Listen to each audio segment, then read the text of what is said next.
Coaching is on sale until March 17th for spring break. Okay. You decide to peek here. You decide to peek here. Yep. And immediately what comes out? Helix, right? Abilities straight away, Abilities, yeah. right? So the whole thing is that you can tank without being a tank. And I'm going to explain what this means. This will come back to Widow, and it will make sense in a second. But it's like, think about it. Like, if you have like a Winston, let's say, and he just jumps directly into the enemy team, do you think he's going to live? No. No, right? So what does he normally have to do first? Normally has to probably pick someone and like someone who's separated, kill them off, and then maybe be able to jump into the team with a backup. Okay, right? So he has to take ground without using abilities. That's the key thing, right? Or at Okay, least yep. if he does use abilities, he's going to have to recuperate for a second. So it's like a Winston. Ideally, the way it works is that he jumps into space, or just to like move faster, just to not waste time.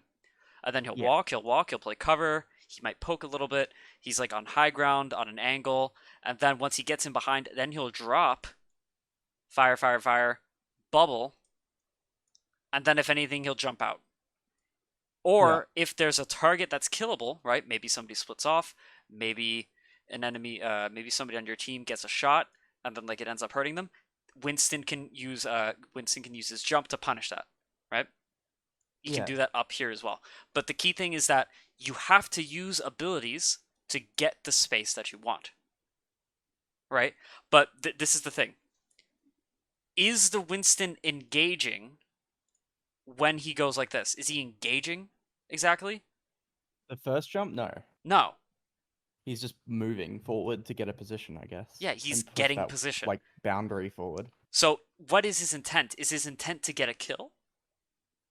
No, it's more like to set up to push the boundaries back, like push the defenders line back. It's to create space for his team, right? That one, Because yep. as he goes and like takes space, right? He attracts attention. But is he actually going in? No. No, he's just attracting attention. It's even like here when he drops, right? When he drops down, he's not actually trying to get a kill. He's just trying to attract attention. He places down his bubble. It's wasting time. And that's time that your team is shooting at that thing. You get what I mean? Yeah. So what the hell does this have to do with Widowmaker? Let's think. At What are you? At a guess. Go ahead. I was gonna say, at a guess, I'd be saying using the fact that you're a one-shot character and just preventing them from wanting to move up in your sightlines. We're taking a good position that isn't very punishable. Like right here, as soon as I take a helix, I either have to back off or have a healer with me. Let me ask you something. Support with me. Let me ask you something. Is your team able to engage on your peak right now? No way. Can they follow up on what you're doing? Not at all. So why re-peak? I see, okay. See what I'm saying? Because it's like, in this scenario, you go for the peak, right? And like we said, like, sure, you're trying to get a, like, as Widow, the whole thing is that you're getting picks, right? You're trying to play as aggressively as possible. But it's kind of similar to the Winston thing, where it's like, you're not going to stay here forever. Right? It's like you're doing this just to be cheeky, just to see if you can get a headshot and then go back to spawn. Right? Yeah. You're just trying to waste their time.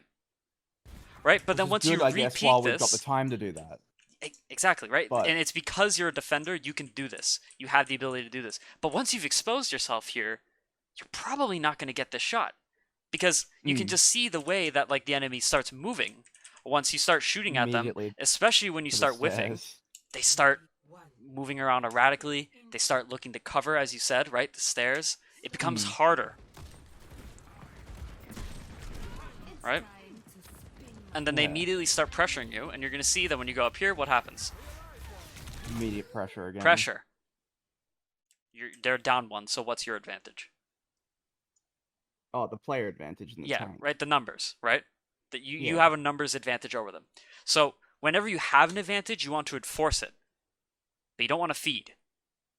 That's the thing, right? So it's like in this scenario, it's like, okay, I'm peeking a soldier and a bastion, The soldier can helix me. I can get focused by like anything really. I don't really Yeah. need to put myself in a vulnerable position here. I just need to take over. I just need to like keep the advantage here. And if my tank isn't really like going in, are they going to be focusing on him? Oh, 100% would be me or the Mercy that's also there. Yeah, because you're the bigger threat. You're the one standing in the open Yeah, trying to shoot them, I'm the right? one actually trying to shoot them. There we yeah. go, right? So you don't need to peek unless if you see that this Ramatra goes into Nemesis form and he starts going in, he goes ham, and you see, oh god, everybody's focusing him. You can go, Yeah. right? You can enforce that line. You see what I mean? So at this point, I could probably just corner peek just tell the me. soldier. Okay, that's one good thing. So I was thinking, like, because then I'm only dealing with the soldier. Worst case scenario, I take a helix and a headshot and I die, but it's unlikely. Yeah. And even if I take any damage, I can just go into cover, and then the supports are both there. You need to match your team's level of aggression. Here, we can see the tank standing in the front line poking, but he is not hard engaged. If you decide to peek, you become the bigger threat than the tank. So you must understand that attention will be placed on you. So, you must play conservatively. When this video unpauses, pay attention to how this player takes a second shot and repeaks the same angle multiple times, despite not having that tank's full aggression, and how the enemy will respond to it. Yeah. But, okay, you go for one shot, you miss. There we go. Right? If anything, like, you could potentially go for the second peek, but you have to understand the risk behind that, right? You have to be, like, absolutely sure that you're going to, like, secure it. Or, if not, you're just going to take a second. You can actually wait and re-peek, like, after, right? Like, you can give it, like, an extra second so that the soldier starts focusing something else, and then you go in, right? Or you can just change your angle completely. However you want to do it. You can go down here, you can hook over here, you can do whatever, right? Hook over here. I don't know, something. But the whole point is that you can change it, or so it's like you can change your positioning or you can change your timing. See what I mean? Because it's like at this point it feels a bit like rhythmical, or like it feels like you're doing it in like a rhythm. It's like I probably am, yeah. And sometimes and if we just look at that, it's like you're peeking when you're not even able to shoot. Yeah, like, while I'm reloading. Yeah, it's like it's kind of pointless, right? And you see how it's like you're just doing the same thing over and over and over. And if anything, it's just showing them that I'm going to re-peek once I've reloaded. Yeah. Okay, this is different. You see how this like opens up an opportunity for you? There we go. Yeah. Look at that. Literally just moving back. That's all you did. You didn't even really change your angle. You just backed up, right? That's something. Huge venom on. Nice. Hey, I'm back. Just want to remind you that coaching is on sale. Link to my Discord in the description. Once, that's great. So we'll get into the specific stuff. Hey, sorry. I'm so sorry to pester you so much, but I hope you can like and subscribe. Like later, but we'll talk about that after. It'll make sense. Okay. Something just happened. And unfortunately, you can't hear it, but take a look at your team on the top left. What happens when you peek? Is that a visor pop? That's a visor pop. Oh god, so they're gonna constantly focus the soldier or be running from him, so I might as well stay there. Right, and so like, the thing is if that... they focus on me, they're dying to a soldier, right? Right, and this is where it's like you're kind of reassessing when you peek, right? Or you're reassessing like the fight as you're entering it, right? At this point, it's like you should know, okay, we have Valk. We're probably going to have Window. We're probably going to have Mercy ult. Or no, we have Mercy ult. Once those things get popped, like now, right? Tactical Visor comes out.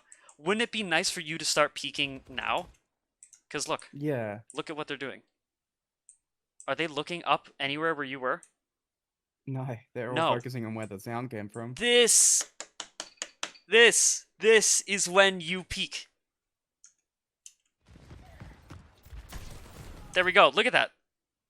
You got a body shot, and that's all you needed to do. You don't even need to secure the kill. You just need to be in tandem with aggression.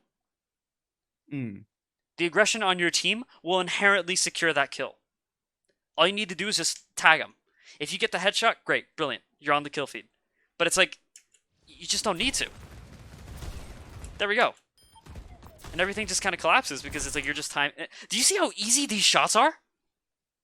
Yeah, because they're not even paying attention to me because I've got a soldier with visor in their face. You can miss as many I could shots as you want. Like, who I mean, I could cares? basically just stand still. There was no reason to be Yeah. strafing there at all. Yeah, but it's like you just don't have to deal with the pressure, right? And it's like, Yeah. if you can put yourself into situations where you don't have to be shot at, that just gives you a lot more. Like, the way you should be thinking about this is that it's like, I don't want to be sitting there thinking about how many shots I need to land. Rather, like you'd rather be in a position where it's like I can afford missing shots. Okay. Right? Because if you time things right, if you position correctly, right? Where it's like, okay, you positioned correctly here, and you timed it for the most part correctly. Maybe the first peak, no. The first peak was a bit like much, because it's like, you know, when you're coming out from Junkertown attack here, and you see here, what's the first thing you're looking at? Bang, and bang, and bang. Right? Yeah. So if you peek here, you're dead. Right? Or at least They're always looking there. yeah, or at least That's you're where going to get everyone comes pressured from. out. Exactly, right? Because that's where you come from, right? So if you see that's like, oh, I see my soldier over here, and he has visor, maybe I should wait from the peak, and then I can peek, Yeah. right? Again, wait for the aggression. Hi, nice to meet you. You want to shake my hand? I can tell from your grip that you've been working out. Do you want to hear my workout routine? No? Okay. Well, I'm gonna tell you anyways. I mean, like, on Mondays I'll do like, Mondays are arms. I'll do like alternating concentration curls, some reverse grip curls, some hammer curls, some tricep kickbacks, and some skull crushers. I mean, I'm kind of new to working out, so yeah. And yeah, I mean, like, I'm just kind of new to this whole thing, you know. I go to the gym like 2 or 3 times a week, and yeah, I mean, I've basically been seeing results of it. Like, I gained like 15 pounds over the past like 3 months, and yeah, I mean, I've been putting a lot of mass on.